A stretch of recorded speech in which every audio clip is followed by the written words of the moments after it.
नमस्कार। आज हमारे साथ रचिता चौहान जी आए हैं। उनके लाइट बॉडी एक्टिवेशन के बारे में बताने के लिए। उनका लाइट बॉडी तैयार हुआ है, जो हम आध्यात्मिक प्रक्रिया से गुजरते हैं तो उसकी एक अंतिम दशा ये होती है कि हम अपने कांति देह तैयार कर लेते हैं। तो वहाँ वहां तक जाकर कांति रूप तैयार होना बहुत दुर्लभ बात होती है। बहुत कम लोग वहां तक जा पाते हैं, और ऐसे लोग आकर उनके अनुभव हमको सुनाकर हमें भी प्रेरणा दे कि हम आगे चलकर उस हद तक हम पहुंच सके अपने खुद के स्पिरिचुअल अवेकनिंग प्रोसेस में। अ, इसीलिए रचिता चौहान जी आए हैं, उनके कहानी, उनके अनुभव हमारे साथ शेयर करने के लिए। इनके साथ पहले एक इंटरव्यू हुआ था जिसमें उन्होंने अपनी शंबाला विजिटेशन के बारे में उन्होंने वर्णन किया था। उसका भी मैं लिंक नीचे डिस्क्रिप्शन बॉक्स में दे दूंगी।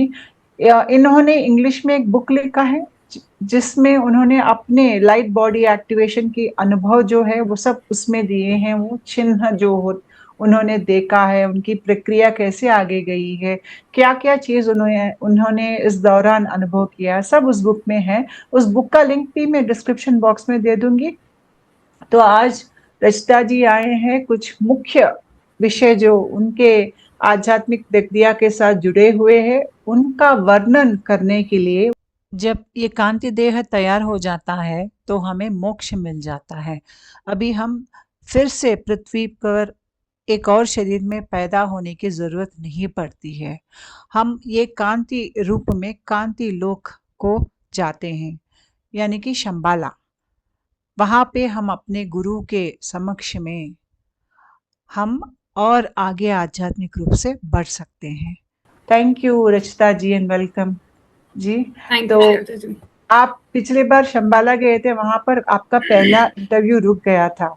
तो हमें बताइए कि शंबाला जब आप गए थे, क्या आप फिर गए थे, क्या देखा आपने, कौन से गुरु थे जो आपकी हाथ पकड़कर आपको आगे ले जा रहे थे, और ये किस तरह से हमारे गुरु हमारा साथ कम्युनिकेट करके हमें आगे ले जाते हैं, ये सब हमारे व्यूअर्स को बताइए। जी। श्वेता जी, जब पहले कृष्णा के ध्यान दर्शन जब हुए थे, उसी के हम्म। बाद मुझे शंबाला से गुरुओं ने, जो अशरीरी गुरु होते हैं, उन्होंने संपर्क किया था। और जब उनने संपर्क किया, उसके बाद कृष्णा के मैसेजेस आने शुरू हुए थे। हम्म। तो पहले मैं क्या कर रही थी, मुझे ऐसा लग रहा था कि एक तो मेरे गुरु पहले थे, जो शरीरी गुरु मेरे यहाँ पे थे, तो मुझे उनसे अलग होना थोड़ा अच्छा नहीं लग रहा था कि अच्छा, अशरीरी गुरु है तो मैं, मेरे अपने गुरु भी तो है, तो मुझे ऐसा लग रहा था कि मैं कहीं अलग ना हो जाऊं। तो वो एक ऐसा वक्त था जब मुझे अशरीरी गुरु ने ये बताया कि अब तुम इस अवस्था में हो जहाँ पे गुरु, इष्ट और तुम एक ही हो। तो हम्म। तुम ये मत सोचो कि हम अलग अलग है, हम एक ही है। तो वो एक ऐसा टाइम था जहाँ पे मुझे समझ आ गया कि हाँ, हम सब एक ही है, एक ही चेतना है, तो कोई सेपरेशन नहीं है, हम अलग नहीं है। तो हम्म। उसके बाद से वो मैसेजेस हमेशा ही कंटिन्यू रहे। तो मतलब आप बोल सकते हो कि आप उस चेतना से जुड़ गए, तो वो मैसेजेस कंटिन्यू रहे। तो कभी मुझे कृष्णा के मैसेजेस आते थे, तो कभी गुरु के मैसेजेस आते थे। और जैसे जैसे मैं आगे आगे बढ़ती रही, तो वो गुरु, कृष्ण और मुझ में कोई भेद ही नहीं रहा। तो आप बोल सकते हैं कि जो मेरी चेतना है वही कृष्ण चेतना है, कृष्ण की चेतना ही मेरी चेतना है, और जो गुरु की चेतना है वही मेरी चेतना है। और उसके बाद शंबाला की विजन्स और जो दर्शन रहते थे, वो कुछ मंदिरों के, वो काफी आते रहे बीच बीच हम्म। में। इनफैक्ट शंबाला कहाँ से जाते हैं उस तरह के मुझे कुछ रास्ते भी दिखते रहे। वो पोर्टल्स जैसे रहते थे, लाइट पोर्टल्स से रहते थे, और वो पता लग जाता है आपको, विजन में पता समझ आ जाता है कि ये शंबाला जाने का हम्म। रास्ता है। हम्म। और वो विजन्स में ही आपको दिखते हैं। हम्म। एक विजन ऐसी थी जहाँ पे मुझे वहाँ पे एक लाइब्रेरी टाइप दिखी, हम्म। और वहाँ पे ब्रह्मा भी थे। ब्रह्मा किसी मंदिर के मुझे गर्भगृह में जैसे दिखे, और कृष्णा भी वहाँ पे थे। तो मैंने जब गुरु से पूछा कि ये लोग क्या यहीं पे होते हैं क्या, श्री कृष्ण भी शंबाला में रहते हैं? तो उन्होंने बोला कि नहीं, वो अशरीरी रूप में यहाँ पे आते हैं। तो वो हमको ध्यान, मतलब अशरीरी रूप में वो उनको भी उसी तरह दिखते हैं जैसे मुझे शंबाला के गुरुज दिख रहे थे। तो हम्म। ऐसा ऐसा कुछ हुआ जी। हम्म। जिस चीज ने आपको प्रेरणा की कि आप एक पुस्तक लिखे इसके ऊपर? आई थिंक आप भी एक बहुत बड़ी प्रेरणा थी मेरे लिए, बिकॉज़ आपने मुझे बोला कि जितने भी आपके विज़न्स आ रहे हैं, ध्यान दर्शन हो रहे हैं, आप उसको डॉक्यूमेंट करो, आप उसको लिखते रहो। तो एक वो भी था, बट मैं ये बोलूँगी कि जब कृष्णा दिखने लगे, जब गुरु ने मुझे बातें करना शुरू कर दिया, तो उस टाइम अवस्था ऐसी रहती है कि आई थिंक आप खुद से ही कुछ क्रिएट करना शुरू कर देते हो। तो मैं कोई कथावाचक नहीं हूँ, मैं कोई राइटर नहीं हूँ, मैं कुछ नहीं हूँ। जो भी ये किताब आई, ये अंदर से ही एक इंस्पिरेशन थी कि आप लिखते रहो। और जैसे-जैसे मेरे साथ ध्यान में दर्शन होते रहे और जो-जो चीज़ें घटती रही, मैं उनको लिखती रही। तो हम्म। उस तरह से ये किताब कब बन गई मुझे पता भी नहीं चला। आपने जी, कहा कि आपको दर्शन दिखे थे, जहाँ आपके नाभि के स्थान से आ, कुछ आपकी जो अम्बिलिकल कॉर्ड है वो कट कर आपके कर्म ऋण निकल गए थे, जिसकी वजह से आपकी चेतना अवस्था ऊपर की तरफ यहाँ तक आ गई थी। तो इसके बाद आपके ऊपरी स्थाई की चेतना अवस्था के अनुभव कैसे थे? जैसे कि समाधि या शून्य स्थिति में जाना, या भगवान से बात करने की जो आपकी एक नई एबिलिटी जो आ गई है, थोड़ा वो चीज़ हमारे व्यूअर्स को बताइए। जी। सो पहले जब कृष्णा के ध्यान दर्शन हुए, तो उस टाइम तो एकदम से जब कृष्णा का पहले तो थोड़ी-थोड़ी विज़न्स आती थी, उसके बाद जब कृष्णा ने अपना हाथ मेरी तरफ नीचे डिसेंड किया, वो मेरा एक समर्पण का पॉइंट था। जब मुझे हुँ, समझ आया कि कृष्णा भी चाहते हैं कि मैं अपना पूरा भार उन पे अब सौंप दूँ, तो उसके बाद से मेरी चेतना ऐसी थी, मतलब उसी वक़्त, उसी क्षण मुझे पता लग गया था कि मैं अपने जितने भी संचित कर्मों से हूँ, मैं उनसे मुक्त हो चुकी हूँ। हुँ, तो अब जो रहता है वो प्रारब्ध, जो आपका इस जन्म का कर्म रहता है वो तो काटना ही है। और हुँ, जो आपका क्रियामाण जो आप हर रोज के हर रोज करते हो वो उसी वक्त आपका कटता रहता है। बट ये मुझे समझ आ गया था जब कृष्णा के लिए मैं समर्पित हुई कि मेरा संचित कर्म सब खत्म हो गया है। उस वक्त शरीर भी आपका बहुत हल्का हो जाता है और आपको हुँ, समझ आ जाता है कि जितनी भी गलत धारणाएं आप पाल रखे थे, जन्मों जन्मों की धारणाएं, वो हुँ, सब उस टाइम शून्य हो जाती है। तो उसके हुँ, बाद ही मतलब समाधि स्टेट वगैरह एक्सपीरियंस होने लगी।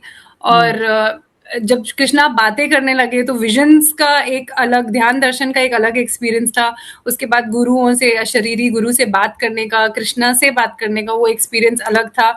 और उसके बाद एक बहुत ही अच्छा अनुभव हुआ जब समाधि स्टेट में मैंने मैं क्या बोलूँ, इसे डिवाइन ब्रेथ बोलते हैं, कि जो हुँ, ये सांसें हैं मैंने वो भी महसूस करी कि वो मेरी नहीं है। आपके हुँ, अंदर आपका इष्ट ही सांसें ले रहा है। तो हुँ, जो प्रकृति है, प्रकृति ही आपको चला रही है।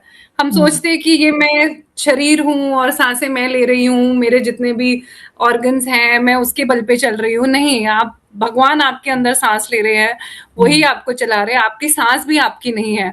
तो जब हुँ, वो मुझे डिवाइन ब्रेथ एक्सपीरियंस हुआ तो वो बहुत ही अच्छा एक्सपीरियंस था। और जी। आपका नामकरण भी हुआ था आपके गुरु के द्वारा? जी। जी, तो नाम जैसे ही मैं समाधि स्टेट पे जाती थी तो या तो विज़न्स आपको आती हैं, आपको कोई ध्यान दर्शन होते हैं या कोई गुरु दर्शन देते थे या कुछ ना कुछ दिखता रहता था। तो ये एक पॉइंट था जहाँ पे मुझे वो गुरु हंस यजुवेंद्र राय सिंह के नाम से बार-बार पुकारने लगे। और जब मैं नाम सुन रही थी तो मुझे समझ आ गया कि ये मुझे पुकार रहे हैं, तो मतलब ये मुझे नाम दे रहे हैं ये। तो वो ध्यान में मुझे नाम दिया गया, तो जब मैंने उसका मतलब ढूँढा तो उसका मतलब यही है, वह इंसान जो अपने अपनी कमियों से ऊपर निकल चुका है और सत्य के मार्ग पे चलता है पूरी प्योरिटी से और पवित्रता से और पूरी दृढ़ निश्चय से। तो उस नाम का मतलब वो है। हुँ, हुँ। जी, जी। तो ये प्रक्रिया में जैसे हमारी कांति देह तैयार होता है, तो कांति देह तो अभी-अभी आपका तैयार हुआ है। तो मैं उसके बारे में, उसकी सिद्धियों के बारे में अभी शायद जानना बहुत उतना नहीं मालूम होगा। आगे जाके आपको मालूम होगा कुछ महीने या साल जी, के बाद। तो जो चीज़ आपने अभी ऑब्ज़र्व किया है आपके लाइट बॉडी के बारे में, वो लाइट बॉडी कैसे दिखा था आपको? और लाइट बॉडी एक्टिवेशन होने के बाद क्या बदलाव आए थे आपकी ज़िंदगी में या आपके साइकिक एबिलिटीज़ में, वो समझाइए? जी। सो मैं बोलूँगी कि लाइट बॉडी तो आई थिंक उसी वक्त बन जाती है जब आपके सारे संचित कर्म आपका इष्ट आपके संचित कर्मों को माफ कर देता है। तो उसी वक्त आप ऐसी अवस्था में पहुंच जाते हैं जहां पे आपके पुराने संस्कार खत्म हो जाते हैं, गलत संस्कार, धारणाएं जो आज तक आप लेके थे और जिस कारण आप सफर कर रहे थे जिंदगी में, आप पीड़ा में थे और आप गलत सोच में थे और जो भी कष्ट लाइफ में थे वो उसी वक्त निकल जाते हैं। बट हाँ, जब वो कंप्लीट हुआ तो मुझे उसकी विजन्स आने लग गई थी। तो पहले मुझे अपना एक काला शरीर में बाहर से सफेद रंग की लाइट दिखना शुरू हुई। धीरे धीरे धीरे वो पूरा शरीर सफेद हो गया और उसके ऊपर एक वज्र या मैं बोल सकती हूँ डायमंड, आप बोल सकते हो उसको, वो शरीर के ऊपर वो दिखना शुरू हो गया। अब वो आखिरी विजन थी मेरी जब मुझे समझ आ गया कि मेरा ये वाला शरीर बन चुका है। एंड उससे पहले भी मतलब जो भी विजन दिखती थी, जैसे मुझे कभी राधा रमन जी के दर्शन हुए, तो वो राधा रमन जी जो एक डंडा साथ में उठाते हैं, वो एक गवाले हैं तो वो एक डंडा साथ में उठाते हैं, उसके ऊपर भी मुझे वज्र दिखता था। और बहुत सारी चीजें थी, बहुत सारी अदर विजन्स थी जिसपे मुझे हमेशा डायमंड दिखते थे। तो मुझे समझ आ गया था कि अब ये कंप्लीशन में है। जी। हमारे जब कांति देह तैयार हो जाता है तो हमें फिर जनन और मरण चक्र में वापस आके इंसान के जन्म लेने की जरूरत नहीं पड़ती है। यहाँ से हमारा मोक्ष हो जाता है। हम और दुनिया, कांति दुनिया को या शंबाला कह सकते हैं, वहां चले जाते हैं, जिसकी वजह से हमें मुक्ति मिलती है इस दुनिया से। तो आपने वो दुर्लभ जो एक काम है, आपने दृढ़ संकल्प से अपने छोटे उम्र से आपने जो मंत्र जाप किया है, या आपकी जो शायद आपके बहुत जन्मों से आपकी आत्म परिणति भी हुई होगी कि आप सही मार्ग में छोटे समय से ही आप उस तरफ जाकर आपने इतना अपना वो टाइम लगाकर, एफर्ट लगाकर आपने अपना कांति देह तैयार कर लिया है। आप एक प्रेरणा बनेंगे हर किसी के लिए जो इस रास्ते पे आगे जाना चाहते हैं। तो इन जो ऑडियंस है, अगर आपको इंग्लिश आता है तो आप इनके किताब पढ़िए। ये फ्री बुक है, नीचे डिस्क्रिप्शन बॉक्स में आपको लिंक मिलेगा और वहाँ पे अच्छे इमेजेस भी है। अगर आप वो इमेजेस भी देखेंगे तो आप अपने खुद की स्पिरिचुअल एवोल्यूशन पाथ में जो आपके अपने चिन्ह जो होंगे उसके साथ आप कंपेयर कर सकते हैं। लेकिन हर किसी का जो मार्ग होता है अलग होता है। इनका मार्ग में ज्यादा इनको कृष्ण जी दिखे थे, शायद आपका मार्ग कुछ और ही होता होगा।